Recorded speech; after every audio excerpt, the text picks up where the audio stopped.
করতে পারছি না।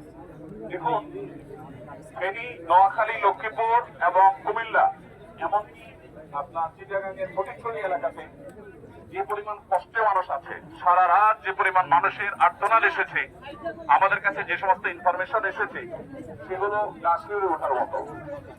এক একজন তার বাড়ির ভিটা রেখে একজনকে রাখতে গেছেন, এসে দেখেন ভিটা সহ পানিতে নিয়ে গেছে মানুষজন সহকারে।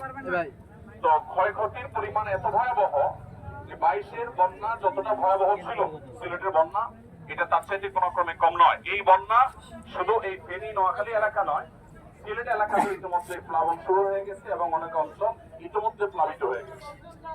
আমরা এখানে আনন্দ বা ফুর্তি করতে আসিনি, আমাদের বুক ভরা ব্যথা আছে ভাই। আপনারা যারা আসছেন, আপনারা কষ্ট করে এসছেন, নিশ্চয়ই আপনাদের সে ব্যথার জায়গা থেকে আপনারা এসছেন। অতএব আমরা চেষ্টা করব এই জায়গাতে যতক্ষণ থাকি আমরা আল্লাহর কাছে দোয়া করবো মনে প্রাণে, আল্লাহ যেন তাদের কষ্ট লাঘব করে দেন। আর আমাদের এই প্রিয় দেশটাকে আল্লাহ তাআলা এতটা স্বাবলম্বী করে দেন যে কোনো বাঁধের পানি এটা যেন আমাদেরকে আর ডোবাতে না পারে। আমরা যেন বাঁধের পানি এটাকে মোকাবেলা করার জন্য তার চেয়ে বড় বাঁধ দেওয়ার শক্তি সামর্থ্য আল্লাহ যেন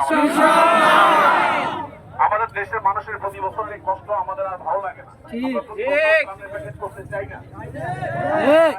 এই পরিস্থিতির অবসান হোক।